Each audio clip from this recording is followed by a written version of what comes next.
speak something beyond that, don't restrict yourself, please.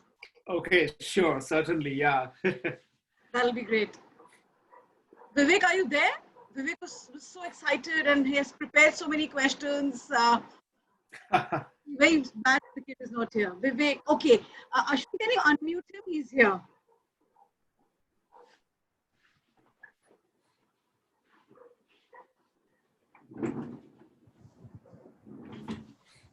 Yes, ma'am. I am absolutely here. Awesome. So I think we're at 3 o'clock and we are good to start. Yeah. So, ladies and gentlemen, welcome to day 3 of. Just 2 minutes. I need 2 minutes. Oh, you need 2 minutes to. I need 1 minute. Only 1 minute. Okay. Wow. Okay. To live stream. Let's go for it. Yeah, just 1 minute. Just say yes. This is our back end people. Yeah. Just 1 minute.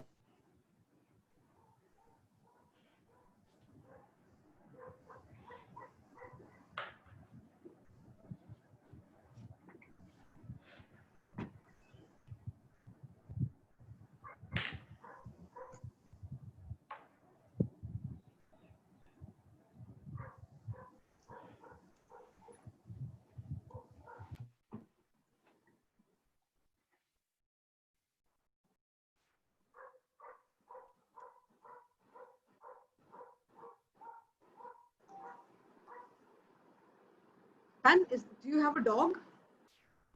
No, it's a neighbor who has a dog which is shouting quite a lot. So that's what I was trying to shut the window. The neighbor has locked neighbor has left the dog, poor dog, in the garden and gone away, you know. Wow. Preeti ma'am, we are good to go. I feel like doing that to my child sometimes, but I will refrain from that. Okay, so as people are tuning in, guys, I know a lot of you have done some amazing homework and have like read all his interviews, seen his videos. But for me, this is absolutely a moment that's taking me back to when I was studying my master's. I used to have film studies as my minor subject in Manipal. And like most students, I never took my minor seriously. And Pan, I'm not saying this because you're here, but I remember we were made to sit through a lot of screening, you know, of various documentaries and films. And I used to do that only to check out this very handsome boy in my class who had taken film studies as a minor. But I remember the first film was Samsara, in which I actually paid attention. And, and after that, so I belong to an era where the internet was just coming in.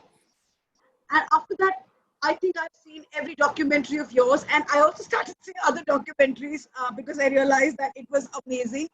So at this master's, man, I think I have been a consumer or a fan of your work.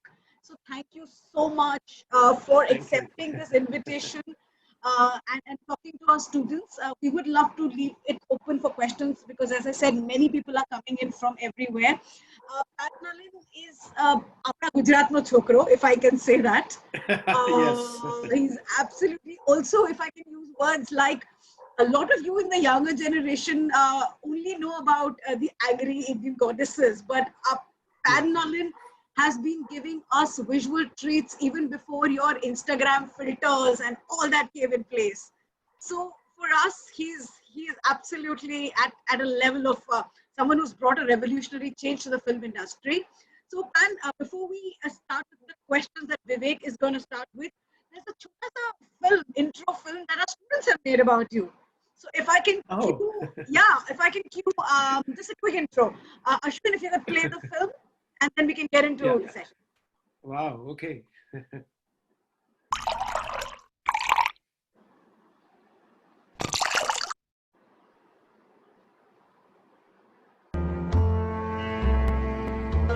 Stories are tempted by emotions, driven by imagination, and manipulated by a storyteller.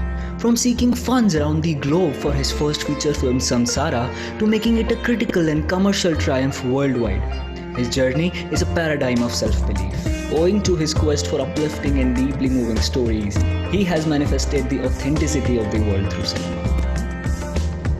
My name is Pan Nalin. I'm from India. I also live and work in France. I'm a writer, director. the more difficult it became, the more there was an urge to tell the story. So there was definitely something to explore. That what is it when there's a bunch of girls come together?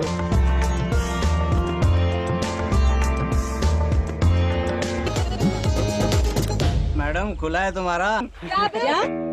जब दुनिया में बहुत पाप फैल जाता है तब दुर्गा अपना सबसे फिरोशियस फॉर्म लेती है, जो है काली, वो सारा पाप खत्म करने के लिए।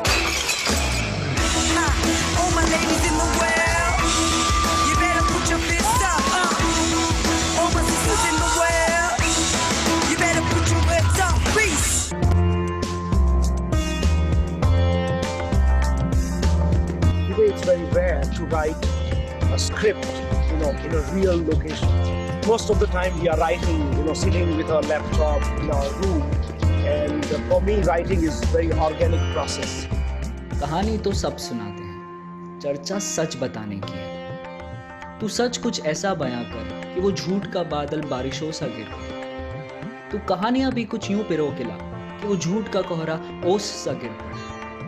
क्योंकि कहानी तो सब सुनाते हैं, चर्चा सच बताने की।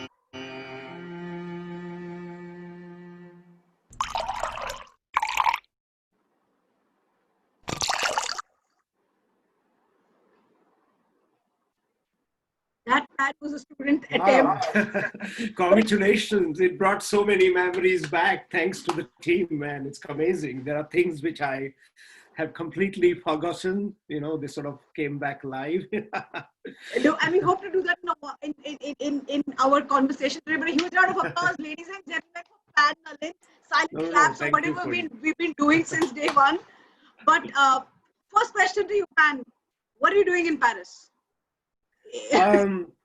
In fact, we were doing co-production on my last film, which is in shooting and production, and we had to halt the production in Gujarat. I was making my first Gujarati film. So, wow. which is going to be, it's not yet, we haven't revealed any news to anyone, but we had to stop sort of filming in March because of pandemic. And this is, all the post-production is happening in LA and in Paris for the Gujarati film. It's one of the first films where we have brought a lot of Hollywood technicians to work with Indian technicians together. And the film is called Cello Show, meaning the last, English title is The Last Film Show. And I think you had one of the image of the clapboard. That was the day of the Murat in your video. Because of pandemic, when everything stopped, we decided to resume post-production, start editing and all that, but that also stopped, but last month, again, we started the second part of the schedule. I managed to get away 2 weeks and come back here to continue on the post-production. And hopefully we still have 2 more weeks of shoot to do, and then the shooting is over. So we are working parallel, trying to adjust to the new coronavirus situation. Ideally, I would have liked to completed the whole shoot and then just get into the editing and all that. Yeah. So we are currently editing here and also doing sound mixing and sound editing. Yeah. So before I ask, of course, a little later on Cello Show, Karan ki mane khabar che what it is about. Mara sutro che. But I'm going to pass it over to Vivek, who has a few questions, and then I'll take it from there. Vivek, over to you. Okay, someone please unmute. Poor thing. He's like constantly muted. Vivek, just give me a second. I'm going to close one of the window. It really feels being deprived. I mean, I'm constantly trying to speak. Okay. And someone is just saying nice chair. Wow. It is a nice chair. There's no doubt about it.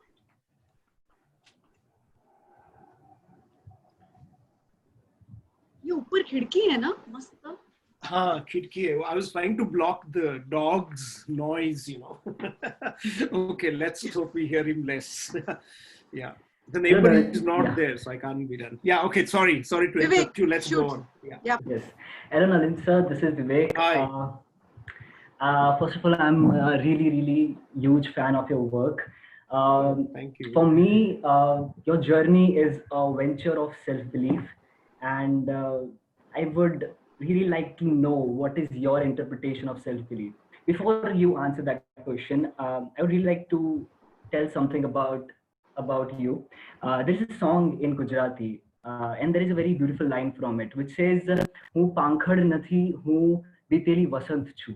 And in our Nalin sir's case, Viteli Vasant to nahi, pan Vasant so che.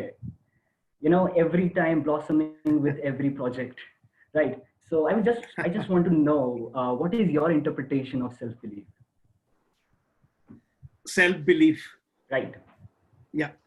I think my interpretation is very simple, you know, and because there are all kind of obstacles which is always going to shake up your self-belief, you know, and it's like going through a storm and a tornado and not getting caught. But I have somewhere always believed, you know, that it is prime importance in anything we do. It's not only cinema or filmmaking or architecture or design or business or whatever. That belief is what makes us going, and that's what makes me enjoy what I do, you know. So that is of prime importance, that I want to enjoy what I do. And I'm definitely not in it. My belief is not to compete anyone or outshine anyone. I don't like to hit any scenes. Okay, let's guys do something and hit the scene. And I don't believe in any of that. You know, I rather believe, and if I have a good, decent sense of self-belief, then I know I can have my little scene of my own and let someone else hit it, you know. Yeah. Right. Okay.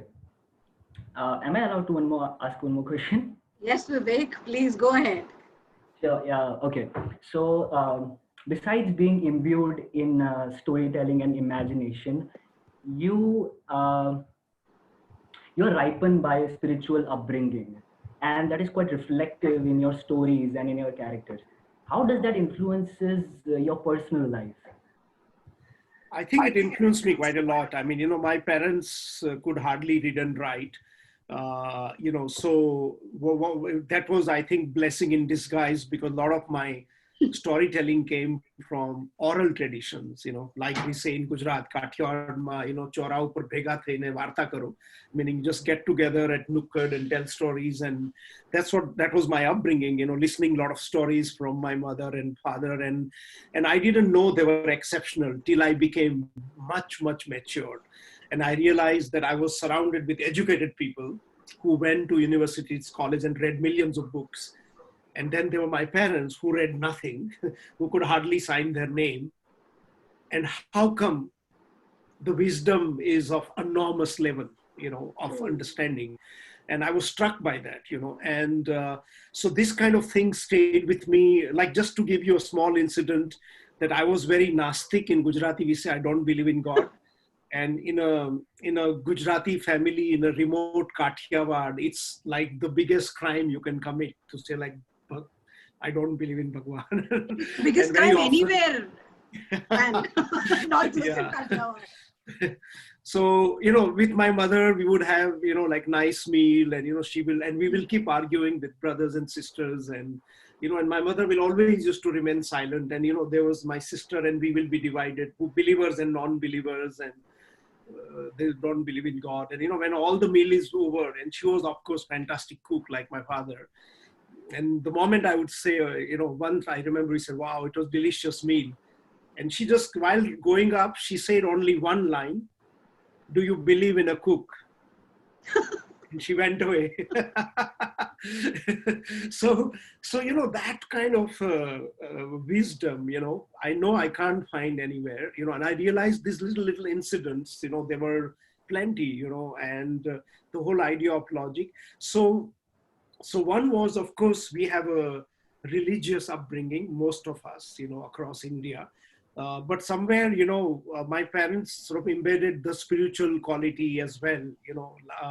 So like the Kathiawad, you know, I mean, there were Muslim kids, you know, and there were kids from Adivasis, you know, like everyone living together, and to have this idea of tolerance. And So that was really important for me. And I didn't really care for it till I became a traveler. And I realized that if I want to do any unlearning, after going to the university 1 year in Baroda and NID, I realized it was time to unlearn because, I was just joining the track and the train which was going. And I realized it's not necessary. I've learned enough, and if I have to do any unlearning, I have to go back to that spiritual root. That why do we, where is that sense of logic which is so different, which is small incident like, if somebody is touching the fire in a chula in a village, you would let that kid touch the fire and get burnt, and then you tell him or her, you see, it's hot. Yes, and yes. When I came to the city, before even the child approaches the stuff, don't go away, no, don't touch. So this little incident, it's in minute detail, this kind of a spiritual awakening which sort of helped me to unlearn things and see differently, from the roots where I grew up and the travel I did. So of course, and mind you, I make a huge difference between religion and spirituality. They have nothing to do with each other for me.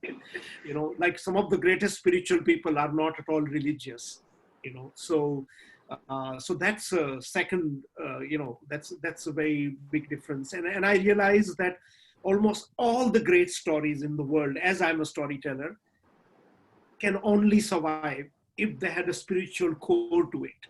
And as you know, that even the biggest Hollywood or Bollywood movies strive to do that. Whether you make Batman, whether you make Iron Man, you make Avatar, you make Star Wars. Star Wars, if you read George Lucas's interview, he had to embed himself in the Japanese spirituality to give the whole idea of the force, the dark force. And where does that come from? It's a Japanese culture, and spirituality speaks long time, that force be with you, the energy and that whole discipline. If you look at Matrix movies, they took a lot of inspiration from certain Hindu philosophies, to give their character the power, of. So this idea, of spirituality not only influences the personal life, but everything I do.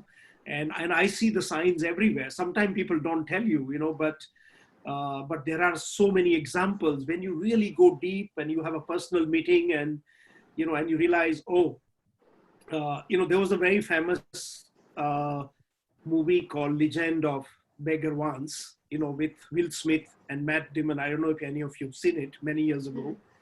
And if you look, it's a film about golfer and a caddy, the man who wants to, at any cost, want to succeed in winning golf. And, Will Smith arrives in his life and becomes a caddy, and the whole film happens on golf field. And many, many years later, I ran into the screenwriter in Hollywood and, and we started talking. And I said, I love Legend of Beggar Vance. What a fantastic story. Nobody, I know nothing about golf, but I'm so moved by that story. It is so many lessons. He said, do you know, I have completely copied Gita into that film. So I said, what are you saying? He said, go and analyze it, And so he said, for me, Will Smith is Krishna and Matt Damon is Arjun. And the exact dialogue they do in Gita, I put it on a golf course. I completely have adapted the whole screenplay to, and then once I went into detail, I spoke with him and I even did a kind of a seminar on it in Singapore, just comparing this film and Gita, and it's incredible, so speaking about, sorry, it's a long answer to your question, but the spirituality, is nowhere it speaks about Gita, nowhere it speaks about Arjun Krishna, and you wouldn't even see a sign of it. But when you read every line, what Will Smith tells that what you need to do your opponent, and how you need to win this battle and how it's important, and that you have lost the swing, and how do you get it back? It's exactly the same line what Krishna tells to, to Arjun in the battlefield, and in the end, and he's given that mystical aura of Krishna, Will Smith, but it's totally a sports movie, and nobody will even get a glimpses of it. And, and the writer have openly confessed that if there was no Gita, you would have never written such a screenplay. So this is where I feel that certain spiritual upbringing we all have, is extremely helpful in storytelling. It need not be in your face, but it's hidden in your characters, in your stories, and your emotions. Right. When you were talking, you spoke about after NID unlearning. I love the analogy you used of tracks and trains, getting back on tracks and trains. So I would like to rewind and go back to your story, because if we believe Wikipedia or we don't believe Wikipedia about your beginnings, if you could tell us a little about, because I also know that trains have another connection with you, which I think maybe they're a cello show. I'm not sure. I don't want to reveal. No, yeah, of course. Yeah. I mean, I grew up in a small, absolutely remote station, which is not even a village, called Khijadia Junction, where my father had tea stall, and this station was, I don't know who made it, maybe the British. It's one of those rare stations in India where there is no village, no town, there is nothing. It just train come crisscross and swap passengers, and then it falls into complete silence. Because it's a junction, but some goes to Sasangir, some go to Verawal, Junagadh, and recently, just a year ago, it was destroyed to make a broad gauge line, but it was there till last year. So in this station, there were only few families who all worked for railway, and we were the only outsider who were running a tea stall. So we were not officially, a railway staff member of Western Railway. So earlier, my parent had put us in school there, and with all the kids, we sold tea, we went to school. And because we were not part of the Western Railway, so we were studying illegally, So if there was an inspection, we had to run away in the field and stuff like that. Then later on, we would do up and down in the train to go to study, in a nearby town, which was 1.5 hours away in Amreli. And then come back in the evening. So the train was pretty much part of my journey, but I really didn't I don't think I went to school, and I didn't really like schools. We did much more mischiefs, and, there was nothing really attractive in the school except to meet my friends, Yeah. So how from the railway station to films? I mean, what was it that triggered you? Picture I think I didn't see... I didn't see any films till I was really about 8-year-old. I had never seen film. I heard about films, and everybody talk about films. And in the place where we lived, there was no cinema, and you had to take 2-hour train to see a film in a place called Lathi, which is Kalapi's birthplace. That was the nearest place where there was a single screen cinema.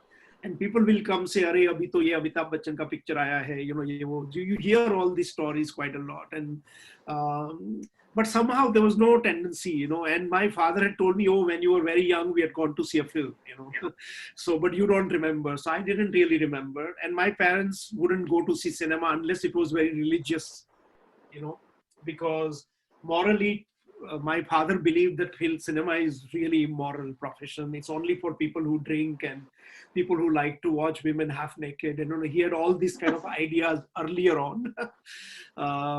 So for him, cinema was not at all priority, and he never really talked, and neither any of my brother and sister, and no one really cared for cinema in the railway station I grew up, except there were 1 or 2 engine drivers, who were alone and who liked going to movies. And so they will come and tell stories. "Oh, we saw this film and this is a big hit."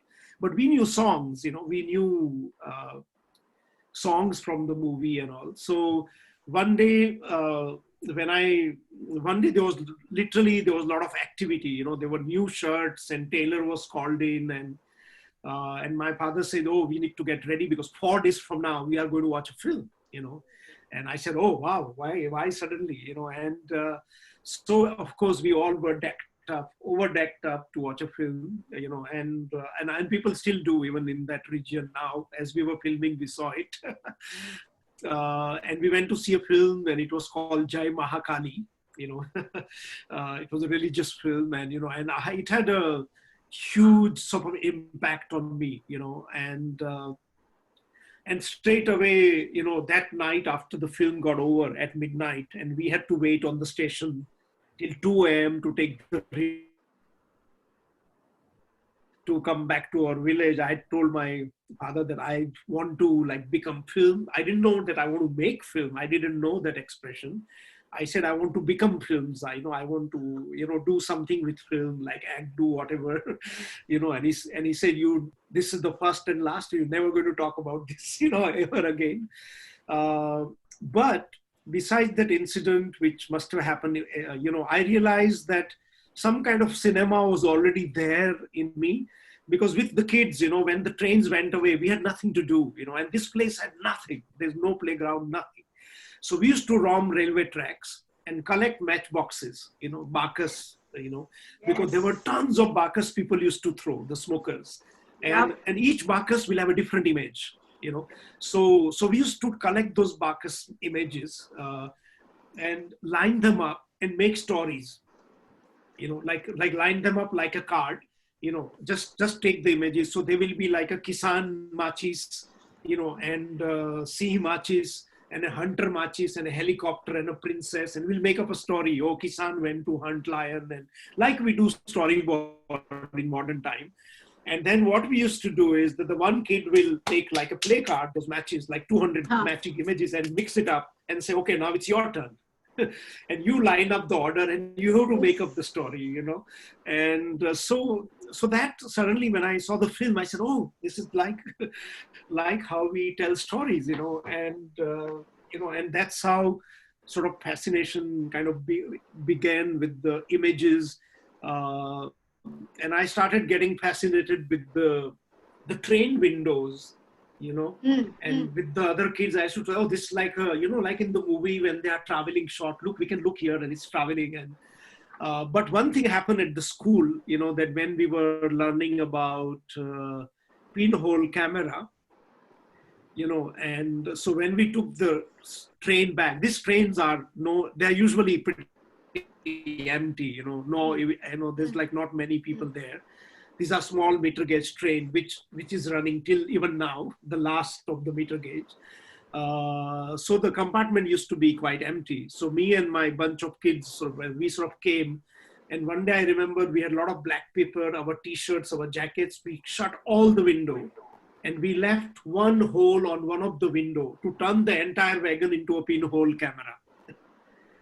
And we had images of the floating landscape of the field projecting on the thing, So, and recently to shoot my film, I recreated that incident without using any visual effects with the kids who are acting in my film. And it was truly kind of uplifting, very kind of revisiting my own story. So, we were doing stuff like that basically, and later on, we realized that the film prints are traveling on our railway stations in a film painting. I'm so glad you are telling this story, because guys, you must listen to this carefully. I think Pan Nalin is the reason why a lot of movies were adhura at one point in time in Indian cinema. You must have crazy.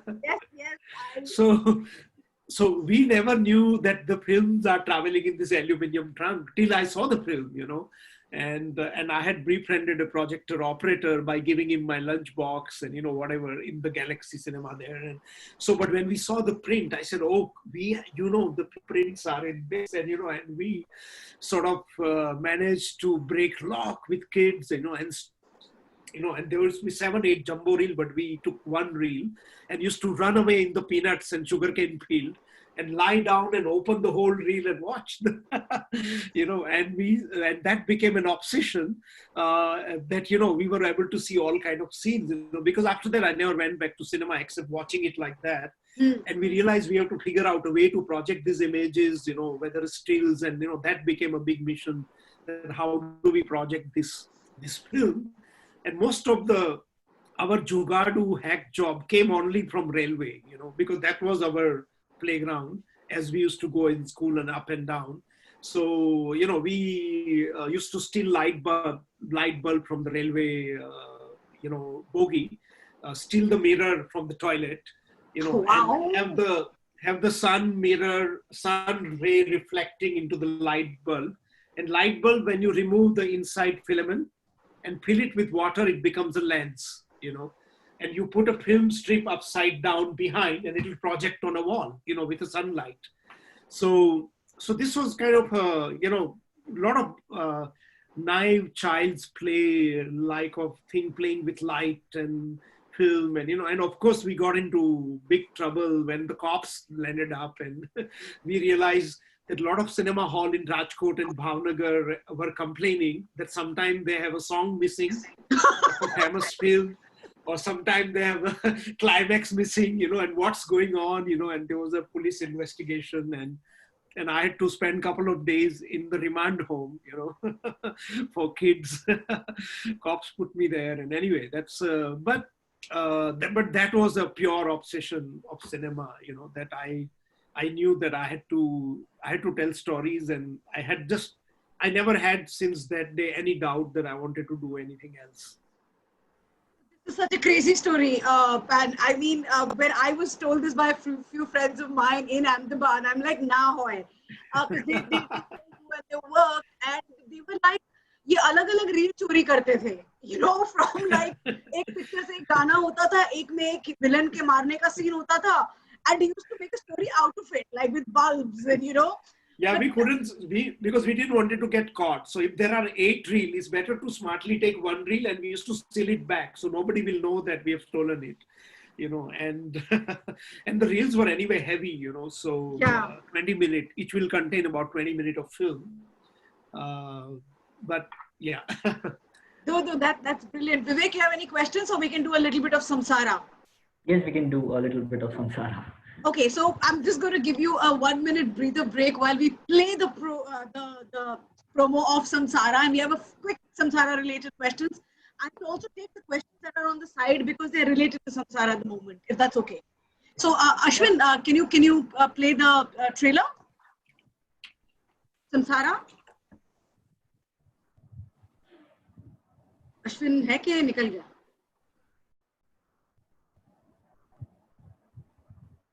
Ma'am, can you name the movie? Which trailer? Ashwin, Samsara. I sent it to you. Okay. Ma'am, just give me 1 minute. Ha, ha, ha.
Okay, Ashwin, thank you.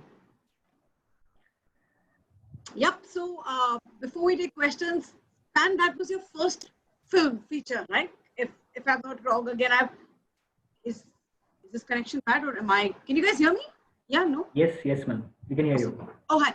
Yes. Pan, so about Samsara, I know you've spoken a lot, so I'll ask you a direct question. Oh, sorry, I don't hear you now. Okay, his voice is sort of. Can you hear me now? I guess his connection is unstable. It's a little crazy. Yeah, that's fine. I guess we're used to this now. Can you hear me now? We can hear you. Vivek, you can, Yes, but pan. I can hear you. Oh, right. Yeah. Yeah. So Samsara, I come directly to the question. When you say spirituality, and then talking about even sexuality and spirituality is something अभी भी लोगों को लगता है कि how, why, this is not the right way. What went behind the thinking of it? Because I am not just a fan of Tashi, the character, but I love his wife. The way you bring up that character is something that has stayed with me forever, even now, So I just want you to talk first about why spirituality and sexuality, because, or if there's another word that you use for it. There's a connection problem. Can you, sorry, huh? Sorry, can't hear you well.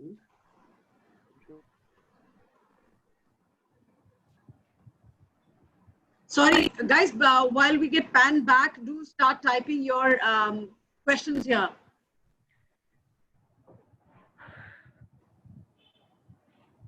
Hi, can you hear us? Yeah. Yeah, I hear you, but I think its connection is not really great suddenly. It was pretty good. Can you hear me? Yes, we can. Yes, we can. Samrai, sir, we can hear you. Okay. Yeah, so I hear you. Let's start. Yeah, I was just going to say that internet no problem khali India ma nathi, Paris ma parche. But just wanted to speak about Samsara because Pan, that was your first, that was your first film, right? And I was smitten by the fact that you have brought spirituality and sexuality, if that's the right word, or maybe another better word, together. So two very pointed questions. One, why? And two, did you face any problems for it? Because people are always like, monks ne batav you, and then you're also talking about that urge, that, coming of age of a monk. So two questions to you. Why did you combine the two, and what are the problems you faced, if any? I think for me, when I was, when I became interested by the Buddhist philosophy, I went to Dharamsala and Ladakh and Jangskar, Bhutan, Japan, and a lot of places, and I was really inspired by a lot of real stories of these people who are torn between the monkhood, meaning the renunciation, and living life, in the world, which what we call samsara, or Buddhists will call the cycle of life and death, or the world, simply the samsara, the world we live in. That was quite a fascinating dilemma. Most of these monks were living in modern time, and one of the principal question was that why do we live like a monk from age of 5 when Siddhartha himself lived, renounced the world when he was 26 or 29 according to scripture. He had a wife, he had a kid, he went to pleasure house.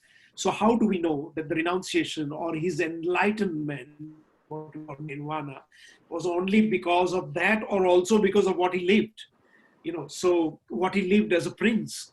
So I was looking for and then I came across many such real stories of the monk who said, that they had desire which were very hard to control. The monk who became very good friend of, he used to take English lesson from a Dutch girl, who was a volunteer in the cause of Tibet, and he wanted to learn English to spread the teaching, but they had a love story, and then he was torn that, and it is forbidden, it is only the modern interpretation, both in Hinduism and Buddhism, what we have done to the sexuality and how we have purified and sanitized the religion. Nothing was supposed to be bad. Sex is not bad, neither. It's so when you go into the scripture and when people tell you, oh, this, so you say, okay, show us, where is it written? When you go depth into Buddhist or Hindu philosophy, they tell you the opposite. they can also tell you that sex can be a way to salvation, desire can be the way to deliverance, love can give you liberation. They are not telling you the other way, But, if you chose a path of renunciation, and, if you want to abstain yourself from sexuality, that's also fine. So for me, in this simple love story, that became a prime focus, to tell this story, and that how the idea of desire and deliverance, which sometimes can become very selfish. And even in case of Siddhartha, or who later became Gautama Buddha, was kind of selfish, because that's what Pema's character in Samsara does at the end monologue. She sort of gives back, a way to say, most of the religious mess is created by man. How does, in order to express her pain, she talks about Yashodhara. That what about Yashodhara? Maybe she also wanted to leave and renounce everything, but how can mother leave a child? Maybe she wanted to seek the same path, and this is what Tashi has no answer for. So for me, it was kind of a retelling the Siddhartha story, but upside down. It's like, showing it, in a way, and looking at it in modern context, and which is, of course, the Ladakh and the Tantric Buddhism is filled with the stories, of what. But for me, above all, it's a spiritual quest story, Of course, the sex and life and working as a farmer and renunciation is all part of it. But it is the monk who ultimately wants to question that, can he, is the way deliverance, desire, or liberation through lust and love, or salvation through sex, and then he realizes that he has still not found his spiritual awakening, and he once again renounces his wife and child like Siddhartha did. This is where the true awakening call comes, that it's not that easy, like the very last line of the film, where how do you prevent a drop of water from ever drying up? That question plays on Tashi's mind throughout the film. Yes. But the answer was very simple: just throw it in the Throw ocean. in the ocean. Not dry out. Yeah. So if you want any kind of awareness, you can be in samsara. That could be the way. You did not renounce and go to Himalaya and sit in some cave and mountain and then only become a great guru. Yes, that could be one of the way. But what I took away from the essence of my spiritual learning, that you could be where you are, be spiritual and enlightened, like what Japanese call satori, the sudden enlightenment. So we could be sitting and talking, and suddenly our mind is awakened.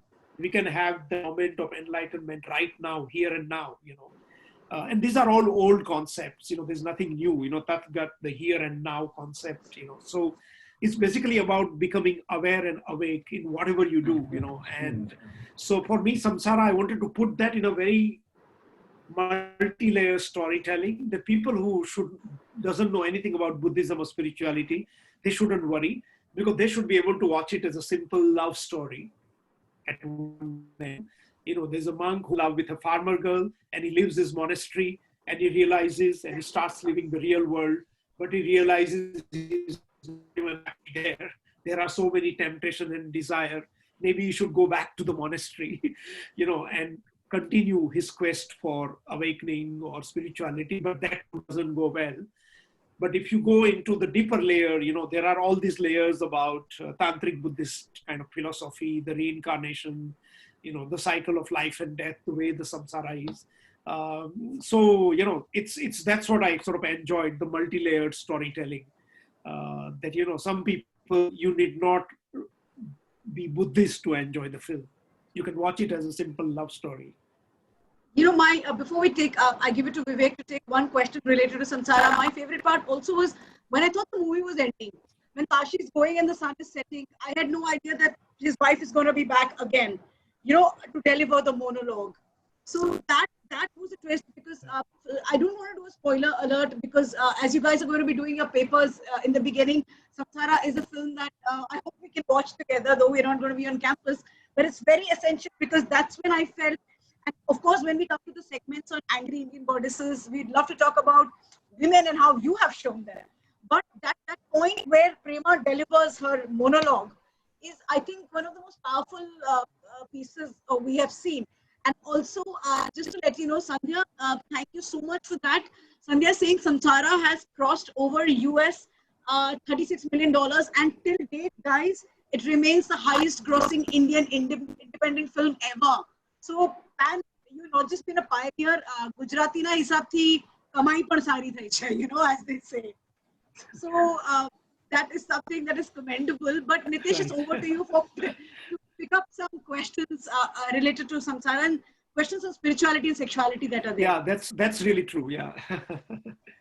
Right. That's phenomenal. In the film, while we keep pivoting between the sexuality and spirituality, and we enjoy it, one of my student mates asked this, that going towards sexuality has long been considered going away from spirituality in India. What is your take on that? Were you able to hear me, sir? It's wrong to say. It's absolutely. Okay. Yeah, can you hear? Yes, I heard you. Can you hear me? Yes. Yeah, okay. Yeah, no, I heard your question. Yeah, I think it's, as I would say, that it's totally a wrong belief that going away from sexuality is not, according to me. It could be the way to go away, but this choice has to be left to an individual in what path he wants to choose in his spiritual quest. I mean, in no way, at least whatever I have studied, nowhere I've come across that, renunciation is the only way. Neither in Hindu scriptures nor in Buddhist scriptures, it is stated that, renouncing sexuality is the only way. That's one of the reasons in many Buddhist traditions, monks are married. You have different types of monks in Bhutan, that they choose to get married, have kids, but that doesn't make them less monk. The same thing, the people who live in samsara, like you and me, if we don't get married and live alone, that doesn't make us monk.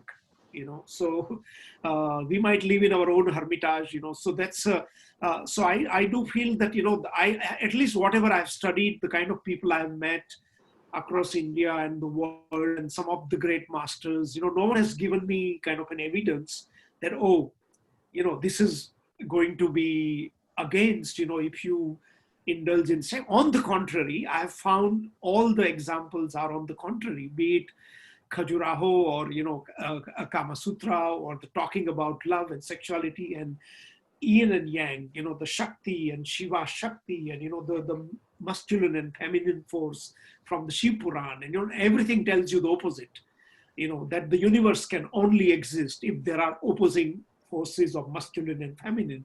And that's what the Hindu and Buddhist philosophy's foundation is, so, and that foundation itself, is revealed, in different types of, if you go into some of the very interesting details of tantric worshipping, when people, that's the power they are trying to evoke within themselves. So in short, I don't think I would agree to such a thing, that it's important. I mean, of course, what I feel sadly has happened, both in Buddhism and Hinduism, like in many other religions, when the monk decides certain thing, they try to turn that into religion, so they need to clean up, they need to clean up the books or sanitized version of, and the same thing, like, we all study Buddha's life in school. And when I really got down to study the true books of Buddha in Lumbini and in Sarnath and in Lumbini in Nepal, I was surprised and shocked that how people have filtered the truth, over the years, about Siddhartha and, and how we have made up stories that, Siddhartha, if you all know, that it's always claimed by every book, he never saw old age, he never saw death,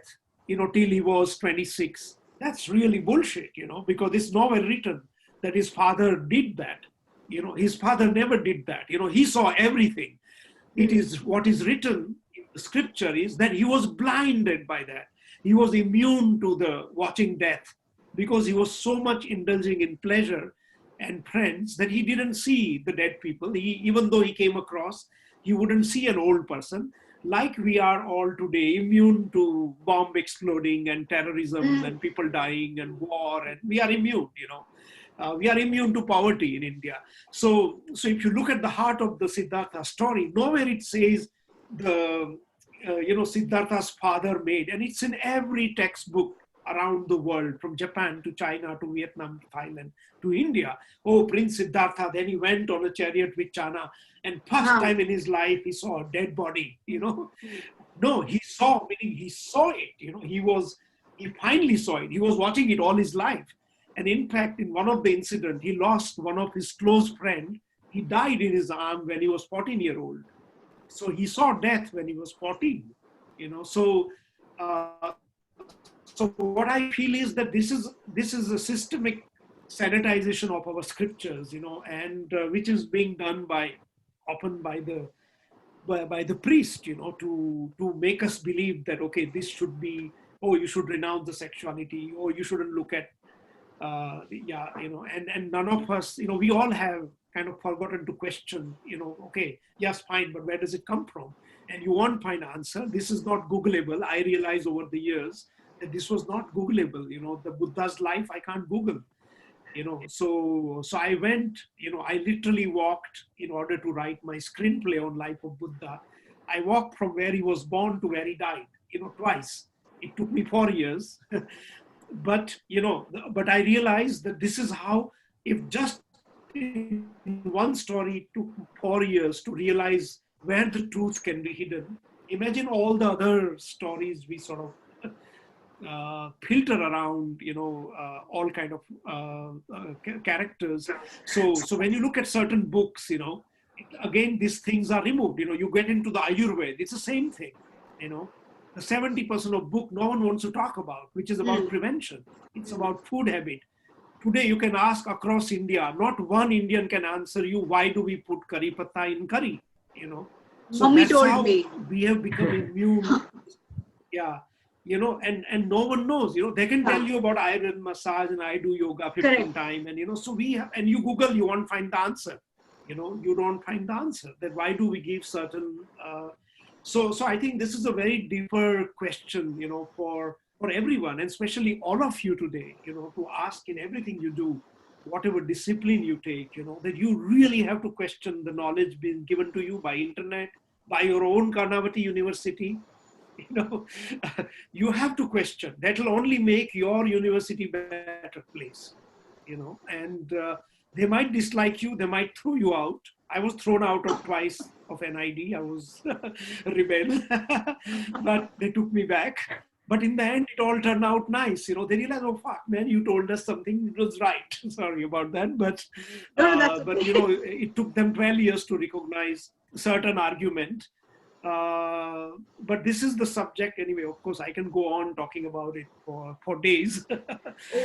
I even forgot the original question, Preeti. Sorry. No, that's fine. But you were there because I think that same student has also said that has changed my perspective so much. And now I think he's going to scare his parents with this. I'm so glad we are making parents also uneasy with the kind of takes and ideologies that you're bringing in.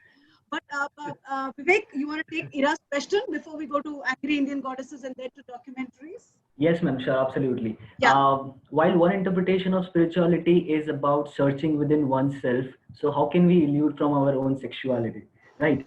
So we have a bunch of ingenious juniors, and one of them, Ira Gandhi, is asking this question: do you develop the storyline as you go through or do you develop a concrete idea before starting the shooting of the film?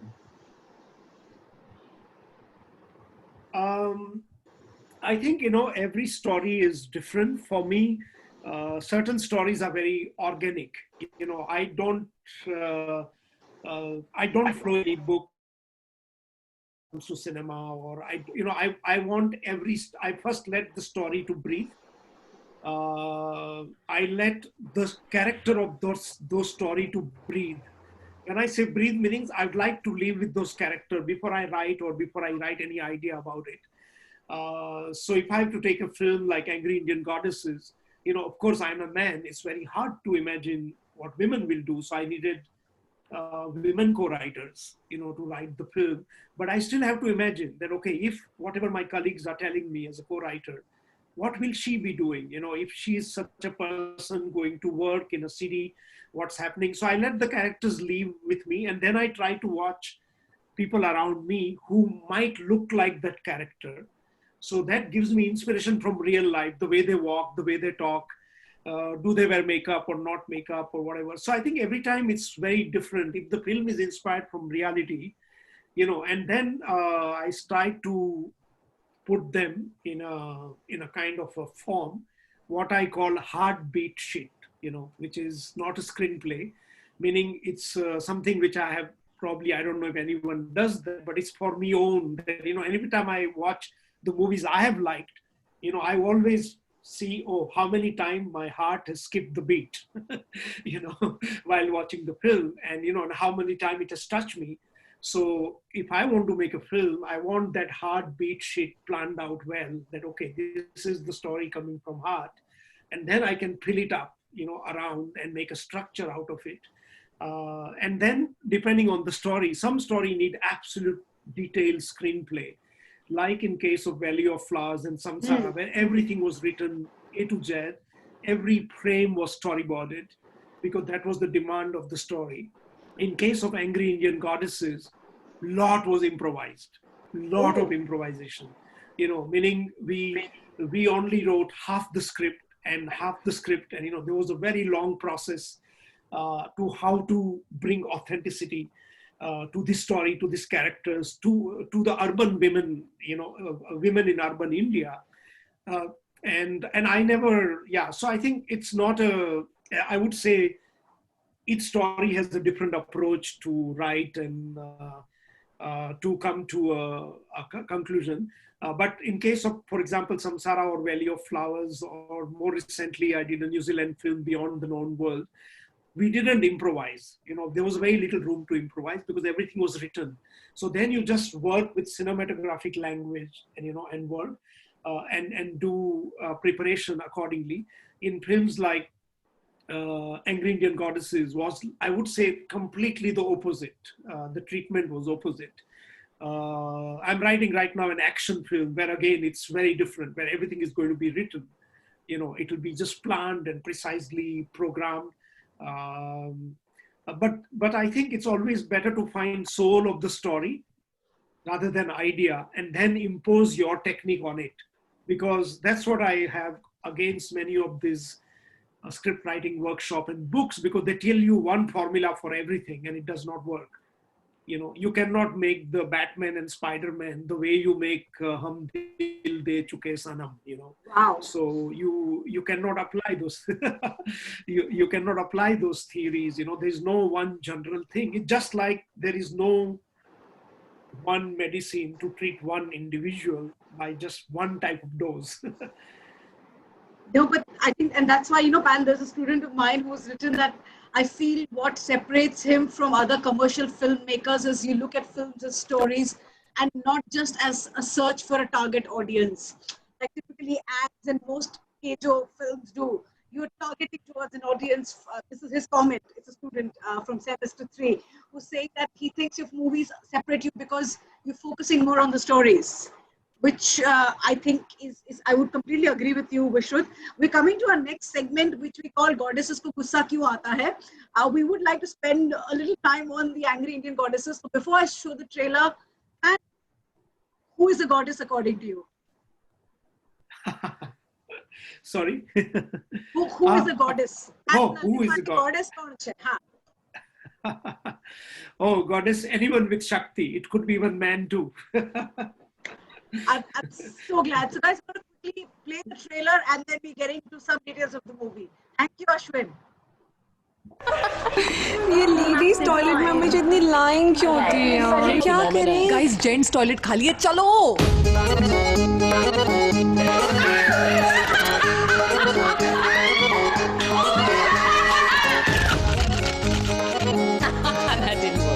Bunch of bloody idiots!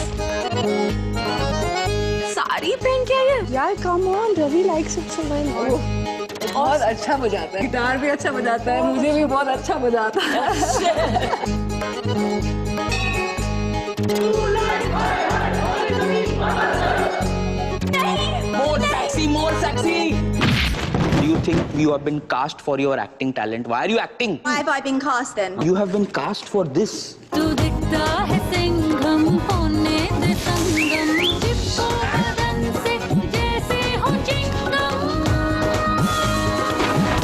We never make film about it. And then when Nirbhaya thing happened, this is where it triggered that at any cost we have to make the film. We will have to do it our own way. When we spoke with some of the known actresses of the manager, the casting became a big issue because most of the actresses didn't want to play with each other. So there was a whole competition and jealousy. So if you take her, then they wanted to know how many minutes of screen time she will have, but I'm a bigger star. I should have more screen time. So this is where the big studio production fell apart because we couldn't bring, even though they were each interested, some of the known top star, but they wanted all focus on him and they wanted to be a lead, and I said, no, this film is about, then it'll be whole defying the purpose, and so the team of writer I was working with, we knew what we wanted to do, but we still didn't have the stories. So this is where most of the girls who worked with us went away across India to listen to stories, from the CEO, from the women. Yeah, they spent a lot of time in the canteens of the college and universities, listening to stories, including Gujarat University, and they went to Pune, they went to Bangalore, Hyderabad. They were talking to all kind of people, and we had tons and tons of interviews, and we had profiles of the CEOs, we had profiles of the Air Force pilot women, we had profiles of the sports women, we had profile of positive and all kind of and what these women were going through in the 2012, 13, 14, when we were writing, and we sort of built many characters around it.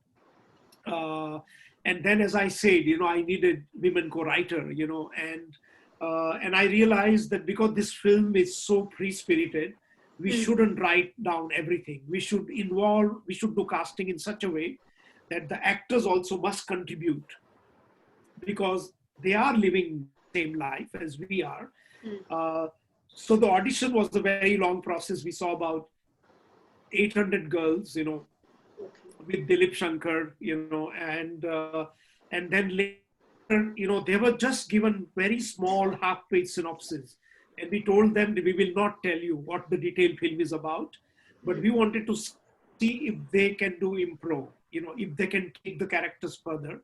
And once the cast was selected of the 6 girls, we did a 1-month-long workshop where they only have to work on their character, which was fueled by the research we had done across India. So if there was a character of Pami in the film, who is a Delhi trophy housewife.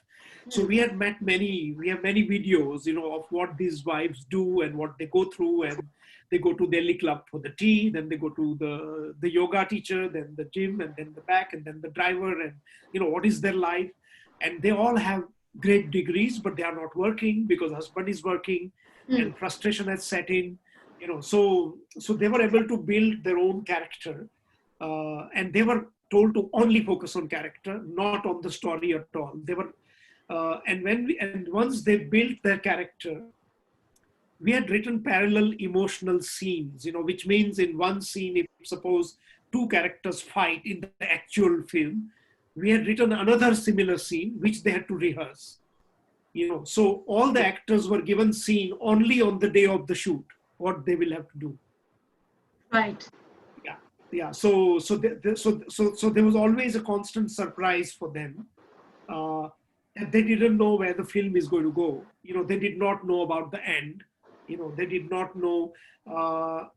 So the stories element, there are so many issues because every time we put together 6 to 7 women in one room from urban India, they had 25 issues to talk about. So we realized this is what the film must reflect, even though it looks forced and whatever, but there were issues about women having to have their children, about their sexuality or rape or sexual harassment at work. These issues were evident anytime we gathered 6 to 10 women in a room for interview. And we realized that this is what is going to happen when these plans come together. And we actually met 2 group of women who had their real bachelor party, hen party in Goa. And one such group was from Pune and another from Hyderabad. There were about 16 of them. And they were really honestly shared their Instagram and videos they took, with us. And that became a source for inspiration, because they were suddenly like, I couldn't believe they were the same girl whom we met in Hyderabad, and they are the same girl we see during these 5 days in Goa, Right. And we said, this is the spirit and energy has to come through, like what an operation. Why they're just free? They're talking about, everything under the sun. And then second thing we did is we made sure that we had almost everyone, women crew, even behind the camera. So whether it's makeup, hair, costume, we got a lot of co-writers, assistant directors, production designer, costume designer, so, and we also involved them. We told them this is not a normal film where we tell you do production design or costume design, but you have to have your say in it, You have to say that, if somebody was sexually harassed, and some of the days was literally like a therapy session, with the crew, and where we had people like wardrobe supervisor and assistant director were crying, and we had a crazy confession, that we had one girl who was sexually harassed and literally raped by her own uncle, when she was 14-year-old in our team. We didn't have to look even further. And he said, this is what your film is doing to me, and we had to really look after her. And, and then we had our actors who were confessing what they went through, all 6 of them, 7 of them, they had their own stories to tell, whether it was in the world of music, whether it was in the world of Bollywood auditioning and casting couch, or, they had their own experience to share. So this film was fueled from many, many angles, and later, it truly became kind of Kali's manifestation, as if when there is too much trouble going on earth, Kali has to come back and order, and right. Well, that's how the whole film sort of came to life. Yeah. So just to add in before I pass the buck to Vivek, for all those who don't know, I know a lot of my senior students know about something which is called the Bechdel test. When we have 2 women, first of all, 2 women in the frame, talking, knowing each other's name, and also not talking about men. And I am not kidding. Angry Indian Goddesses is one film which passed the test, because it's like women are not just talking about the man or, oh my God, isko main kaise comfort kar sakti hu. They are owning up, they are doing their stuff. So that is something which was so brilliant about this film, that I think, as I'm saying, everything about that film has just stayed back with me. I'm going to pass them up to Vivek for some Q&A. Vivek, on Angry Indian Goddesses. Right. The Angry Indian Goddesses is a film which is not just about 8 women against misogyny. Neither it's a didactic or a preachy film. So instead of asking you your interpretation on the film, I'll rather shoot you the assessments from many reviews on that film. So they say that, is the film just the portrayal of the characters who are itching to turn the tables on men to get the privileges that men enjoy in our societal setup? What is your take on that? Sorry, I missed your 2. Okay, men enjoys? I'll just repeat the question. Yeah. Is the film just the portrayal of characters who are itching to turn the tables on men to get the privileges that men enjoy in our societal setup? Okay. Well, I don't know whether if that comes across the film, that was not our intention at all. It is not a male bashing film. That was not the idea, and for us, we do have a good man. We have a neighbor who is very good, and Zain, who is a boyfriend, he's a good guy, he's not a bad guy. And but this was about more like a, I mean, it is certain reality which was narrated to us, and we were more like an interpreter of the reality. Like the cop, the way he interrogates the girl, Correct, we heard correct, from correct. several sources. We have so many videotape that I can Yeah. make a 4-hour long documentary. Right. How cops interrogate women. So Right. now, even though we were restraining, because every time we were shooting that scene, it looked like, oh my God, this is male bashing, this is male bashing. But, we just couldn't hold ourselves back because there were so many video interview evidences. Like women have told us that we are just sitting in a park in Bangalore and you have no idea what cop tell us, by just sitting in the park.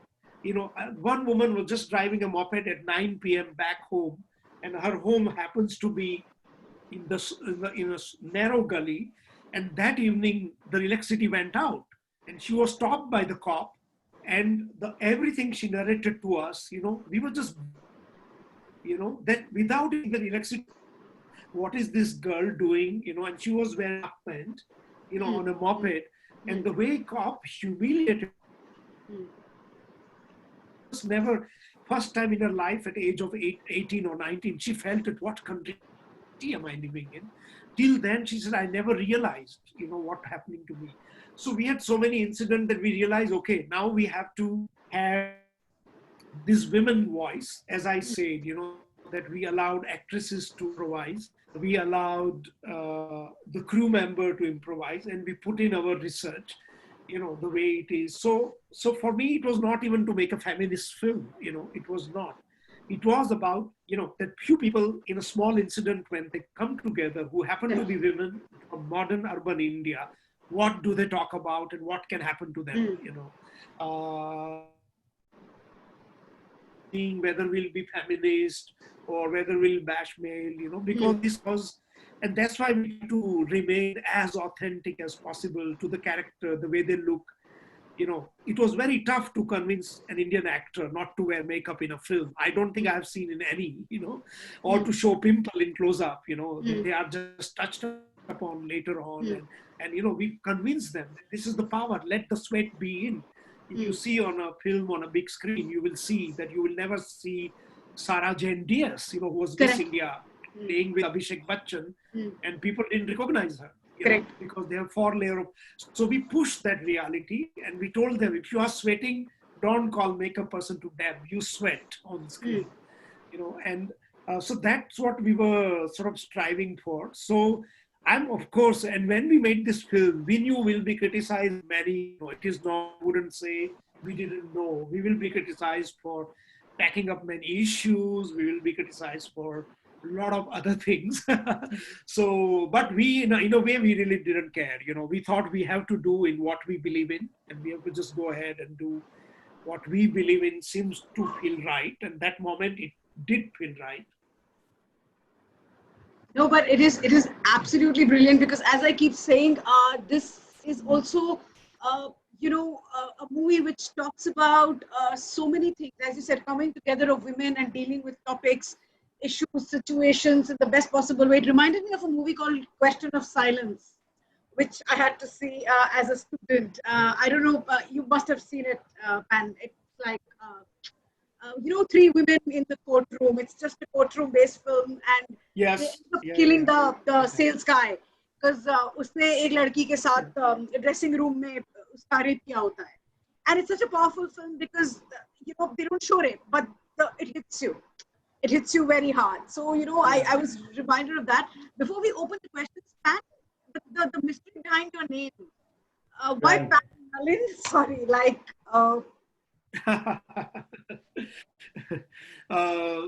Before I come to I also have one important about angry Indian goddesses. Also, you have to know one super important thing, which is a lot being spoken about in entertainment industry and Bollywood, that all the actresses, and we knew that, as there is a line in the movie, women are women's worst enemy. When we released the film, because don't forget, we were outsider. It was a outsider making a film with the outsider element. and we literally saw firsthand every attempt to bury our film, and like at every angle, even when the film was running 60% capacity in cinema hall, we were forced to pull down and no one would stand up, for us, I mean, it was really a tough thing, because it became a lot of challenging for a lot of very well-known actresses, to speak up for the film, that, oh, they love it. Will you give the video bite? Oh, no, we won't give you the bite. And I said, but you say you love the film. The only person who sort of came out and say we love the film was like Vidya Balan or Sushmita Sen, and who said like, why this film, million people are not watching, why no one is promoting. And we had told them, which opposite is happening. We are being forced to remove the film from the screen where it's playing, So in the industry, the luck is very important, but to also have a right connection at right time is also equally important. And for young people, it's very important to know the talent everyone has. Very few people have the right connection, So talent is not going to get you anywhere, and so this networking is very important, because we didn't belong to any camp. I don't belong to any camp, and people have always told me, join the camp, then your film will be very different, it's a Hindi movie, and why many people are not watching it, and I said, if I join the camp, then I maybe have a film I'm making, it would be something else, so it's a very important task, that there is certain amount of politics goes in exposure of the film. Like we refused to pay the media. We literally got the code. If you want positive 4-star review from a leading newspaper, this is the mid fees. And this is not even a secret now. It's open.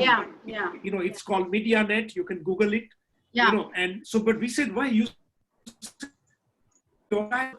She loved the film. He said, yeah, but you still want 4-star review? You need to pay. We have no money. And went half and wrote half negative, half positive reviews.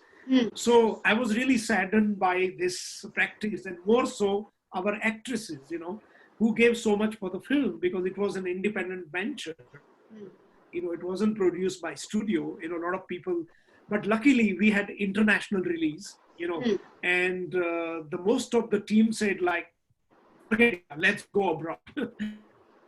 They went for promotion abroad, to Russia, to Spain, to Portugal, to US, and we never thought, and our aim was to make this film be seen maximum in India.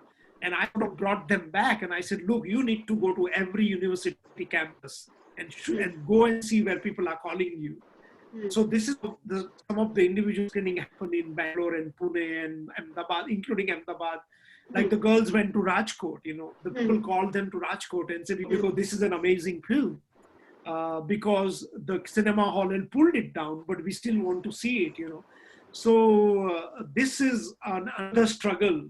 We can, of course, talk about the idea and how to create films or a web series, but there is another reality, which is better to wake up to as early as possible in your career. Financing is one thing, but getting in, out, and holding your film against mega monopoly of the cinema hall across India is another big challenge. Okay, sorry. No, but guys, important thing to share. Guys, I don't think we could have got such a blunt and honest opinion, which is so true. I'm so glad you and आप रुक के बिल्कुल बोलिए, because that's something people need to understand. Preeti, I tell you, one of the biggest incident, you joked about 100 crore Gujarati. When Samsara was made and released, in 2004, there was an IFA in London, or 2005, and they had a list of 10 most successful Indian movies abroad. So there was Lagan, there was Devdas, and I don't remember, there were a couple of other films. On the 5th or 6th position, there was a film called Samsara, which is my film. And one of the most famous studio owners, who was sitting next to Amitabh Bachchan, he stood up and said, no, there is a mistake. India never made film called Samsara. Bolo. So the man who was reading in front of thousands of people, he said, no, our research is correct. Samsara is Indian film made by Monsoon Film, which is located in Delhi. We were that time in Delhi. And it has crossed 120 crore, and it's all in worldwide territory and released by Miramax Disney, and then they all sat down and started talking, and you can literally see they are flurry of gossiping. What's this? What is this film? We don't know. 5 days later, I got at least 7 calls from a big Bollywood producer. And he said, "Aapne film soccer bana liya kya? लगता है आपको?" I said, "Sir, आपने मेरी film देखी है?" "नहीं, देखी तो नहीं है, लेकिन हमने सुना 100 करोड़ बना लिया." Then, so this is the reality. None of them had seen the film, not even bothered to ask me, "Can we see the film?" How did it make 120 crore? It's a regional film according to Indian industry. In India, it was recognized as a regional film, shot in Ladakh in Ladakhi language. Correct. It was ignored, because regional film kaun dekhta hai, So now it's 100 crore. So because of money, everyone was, and Miramax told Indian government in a letter that you need to send this film as an entry to foreign Oscar. We have a strong chance. We have won 30 international awards like none of the other Indian movies before. And the government says, no, we will not be sending this, because we have already chosen film, I think with Shah Rukh Khan, Pahli, or some other movie like that. Pahli was the nomination, So, but and Miramax that time was headed by Harvey Weinstein, who had acquired my movie, who is now unfortunately, me too. Fortunately in the jail, But me too. So these are the the other side of the politics, and which is fine for me. I said, okay, even though if it's money and box office which interests the Bollywood producer, why not? So I didn't say no to any of them. I met all of them, and the kind of film they proposed me, I said, you have so many people doing it. Why do you want me to do? You have Rohit Shetty who is doing it. You have this one. You have so if you want me to do something, why not we do something different? Let's do entertainment. Let's make musical, action movie. But we can do some, something different and original, and which could be like South Korea is doing, like Japan is doing, And anyway, so I think this is this I think industry is evolving, but this is an important fact. Now coming back to your Pan, I think question I about think the we name. would just love to continue with this, but I know that it is also going to be too taxing on you. But Vivek, let's open. There are questions. Apan फटाफट सवाल ले लेते हैं. चल. Yes, ma'am. So there is a question from Ziba. She asks that what is the journey of the idea from your mind to the real? I mean, how do you get your ideas through to the characters and portray the character you have imagined? These 2 words, sorry, Vivek. Yes, sir. There is a question from Ziba. She asks that what is the journey of the idea from your mind to the real? How do you get your ideas through to the actors and portray the character you have imagined?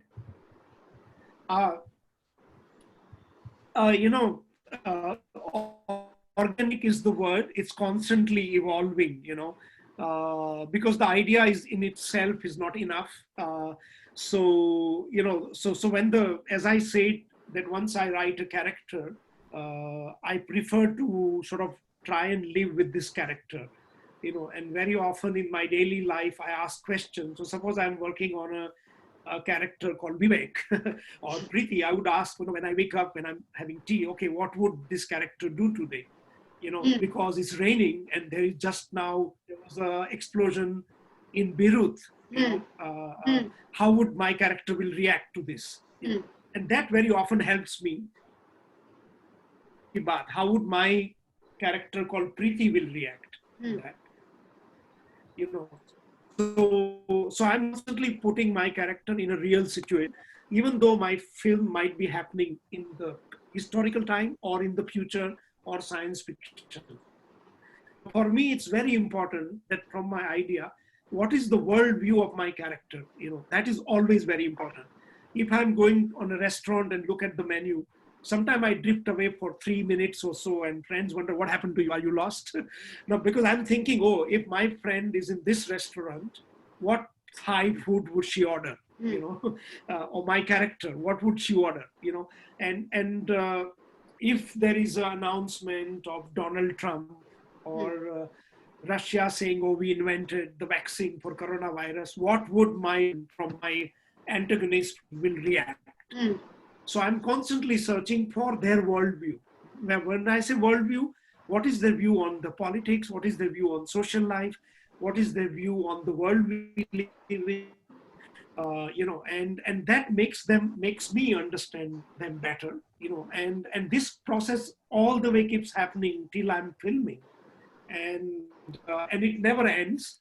You know, as we all know probably that we write in cinema or in web series, whatever we do, there are 3 stages of writing. It's never one. One, we are writing, you know, when we are writing screenplay or idea or a treatment, I always tend to rewrite when I'm filming. You know, when you shoot, what you have written is again being rewritten. And third time is exactly what we are doing in the editing now with the film Cello show. You know, we are totally rewriting. You know, it just changed from what we wrote, how we shot. You know, we are sort of rewriting and creating a new grammar. So this 3 rewriting process, it's better to keep them organic and alive because it always makes. So yeah, and now it is. You know, I mean the for me till you. You know, till the film is projected, you know, the writing process is not over. You know, it's like a novel or a poetry, because even when you project the film and you meet the audience after, you as a filmmaker will be surprised, or that audience have read something which you never wrote even. You know, you might, you know, because you are creating a kind of energy and a story that audience might read altogether another level. Lot with Valley of Flowers, you know, people say, oh, did I write that? Oh my God, what did you, you know, so I think it's organic and an evolving process for me, you know, from idea to, I don't know if I answered your question, but yeah. Right, absolutely right. As a storyteller, when you craft a character, that stays with you for very long, and that stains you very beautifully. That's right. We'll just take one last question. There's a question from student mate Sandhya Soni. She asks, what is your take on nepotism? You mean in the entertainment or generally? I think both. You should also, Yes. because the problem is we Both. think of nepotism only in entertainment, but it is everywhere. It is everywhere. Yeah. My take is very simple. It's everywhere and it's going to be everywhere. I don't think it's going to go away. It's going to stay, and it will always be difficult for people like me or some of you who don't have certain relative. You know, will be, as we say, you know, even if you are in a hospitality industry, if you're on the 55 hotel, it will be tough for you to make a hotel and make living out it. You know, so it's in every industry. It is, of course, a very challenging, you know, and very, very, I think the nepotism more than anything else, it takes a mental toll on you, you know. For me, my personal experience was that, you know, it's very often it plunged me into depression, because when you realize that I'm not belonging to any camp, or when I first time arrived in Mumbai, I realized very soon, it took me not long time, that it's never, I was fooled to believe it's all about talent. You know, I was foolish to believe, I was so naive to believe that, oh, I have get an idea and people will listen to me. No, that's, and it's pretty much active at one level, but there's other strata where you know nepotism cannot work. Because you know that however great son you are of a great film producer, you can never be a great cinematographer. That doesn't make you a great cameraman. That doesn't make you a great sound designer, action choreographer. You know, there are many such disciplines, you know, where you know nepotism is not going to work. It can work, you know, you can keep becoming an actor and make 5 films which are flop and you make 6-1 and 7-1. So if you are interested in cinema as a technique, you have a better chance because their nepotism doesn't work at all, as you can see in every film's credit. Meanwhile, for actor and director, somewhat, it used to be for writer too, but it's changing very fast now, because entertainment industry, like everywhere else in the world, in India also, they are waking up that they have to give a chance to new writer. You cannot ask always your friend and your uncle and son to write screenplays. You have to really look for true writer. But as far as I would say the actor, and there is still, it's a battle, and I feel it's unfair, but it's not going to go away. Compared to, let's say, other country, in India, we linger on too long, even though, in the West, at least I have seen, yes, great star's son do get a easier launch. But in one or two films, if he or she has not proven her talent, she's thrown out, which unfortunately doesn't happen in our country. Okay, thank you very much, sir. It was a real honor to have you here. It was a plethora of learning. We had a lot of fun, and we would love to have you in our campus if we could have some time. Now Yeah, I sure, would definitely. yes, and now I would quickly pass on the burden to Preeti ma'am. Over to you. Vivek, thank you so much. Pan, I just want to tell you, there are a lot of comments saying, do you take freshers? How can people get in touch with you? I know there's COVID and all, but if they want to be interns, because we have a lot of students who make good films, those small, they're learning editing by themselves. How can they collaborate with you? How can they help you? How can they reach out to you? I think, right. I mean, I have always welcomed, I have always a lot of people working with me from film school, or, all my films are made with intern and newcomers. And many of you might not know, but since Samsara, I have given, most of the people have done first feature film with me. Like the production designer who is doing Dawn and, Wow, with Shah Rukh Khan and Robert and with Rajnikant, I sort of found him, picked him up and made him production designer, costume design, and there are many people, and that doesn't hesitate me. I don't hesitate to sort of take newcomer, but it's, for me, it's always important to know the new talent.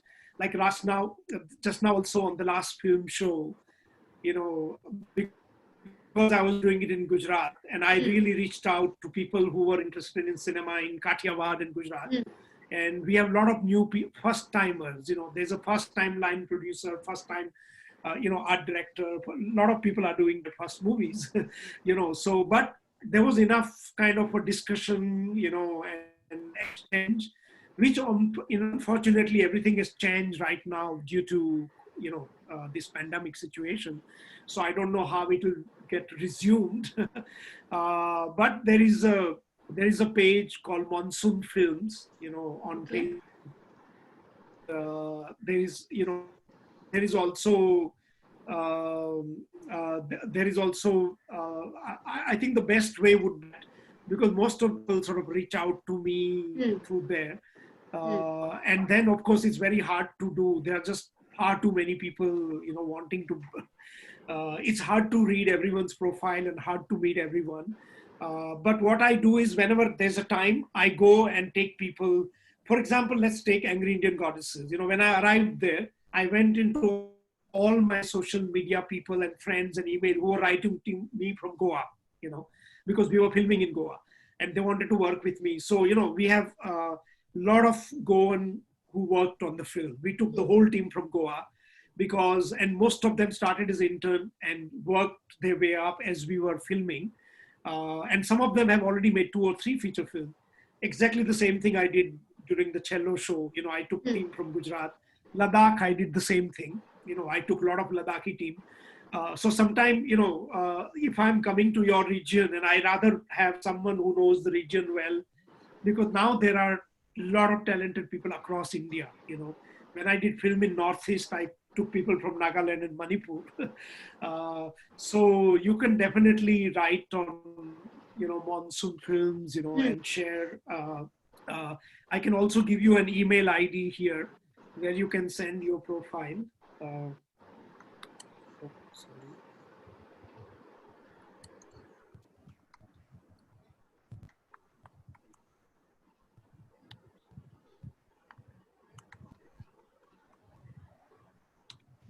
Yeah. Oh, sorry, it's one word. Monsoon Films is space. It's Monsoon FILMS together, right? Yeah, together, yeah. Like that, yeah. So, and please mention, if you write, please mention this session with Preeti, so, I know where you're coming from, yeah. So, and we will, yeah. You can expect a lot of crazy stuff coming your way, I am sure. But no, if there is an opportunity, we'll be, absolutely happy to work. Like recently, I have a person who started as me as intern from Whistling Wood, and right now he's in Paris editing my film. So, so he's from Bangalore. I didn't know him. I met him like in such a session only. So first he worked as an intern on one of the shoot, and then he was assistant editor, and he's super duper talented, and a huge film buff. And he has struggled in Bombay to refuse Bollywood work when he was offered big movies, and a lot of money. And I don't have that, but I knew that his talent is, incredible. And I know such people will go far. So it always depends on, the work, I mean, it's a kind of project we're going to do, I mean, I have nothing against doing mainstream big movies. We are in fact making series and short films, and together with this editor, we made a film called The Tiniest Invisible Piece of Shit during coronavirus, because we were all bored. We said, Pravan, what should we do? Let's make a movie, about the pandemic. It's on YouTube. You guys can watch it. It's a 6-minute film. We collected all the posts, from whatever existing and turned it into a 6-minute film called The Tiniest Invisible Piece of Shit. Wow. So this kind of work, where there was no money, nothing, and we just said, okay, this is fun thing. If we can give a nice message to humanity. So we used thousands and millions of posts which were from around the world and created a small screenplay out of it and made a 6-minute film together remotely, sitting in Bangalore, here, LA, Ahmedabad, and there are six of us, and 3 of them I have not met physically. I only know them virtually. So everything is possible. This is the 21st century. Yeah. Pan, thank you so much. We can just go on and on, but I think you also need to finish your work. Pan, first of all, we wish you luck for Cello show. Thank you so much, and all. I wish we knew it before. We would have all auditioned for it. Like, if we knew that Gujarat mein shoot kar hi raha cho. But as Vivek said, we would also, once life is whatever, I won't even use the word normal. We would love to have you on campus, take very detailed workshops. Yeah. We'll probably come with the cello show, Oh, that will be great. We'll come with our new movie, yes. Because I know that it's a story, Pan. So, if my sources are it's right. partly loosely inspired, but we're hoping for 2021 some kind of a premiere and release depending on the corona situation. But yeah, it would be great to be there with you guys with the movie. Oh, that is so cool. We would love that. Okay, also, like thanks a lot, everyone. Be safe. Rashesh. Yeah. Rashesh, who is the first one who said that PAN ka address or number मैं फोड़ लूँगा. He's one of our works with the innovation. So I said PAN Nalin ko laate. He said who Sodhi Lais. So that's the reason why we were so confident of getting you.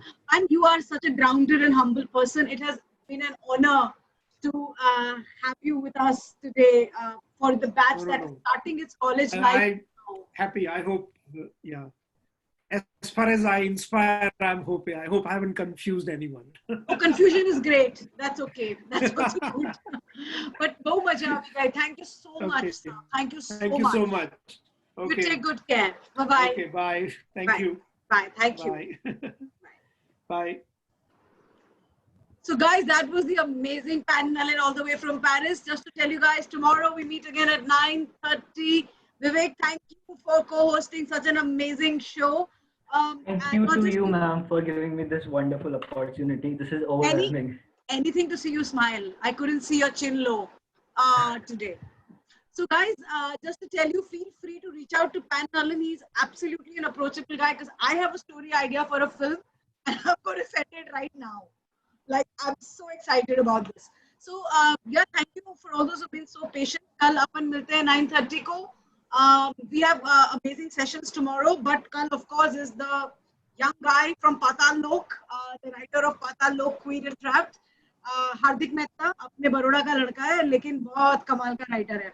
Other than that, we have, of course, Dr. Sam, with which we'll be doing some Man Ki Baat, and it's going to be fun. Right? So you guys take care. I'm going to see you guys. My core team, we meet at 8 o'clock for 20 minutes. Just 20 minutes, 8 o'clock, yeah? With a happy Vivek today. Yes, ma'am, of course. Absolutely. Guys, thank you, each one of you. Thank you. Bye-bye.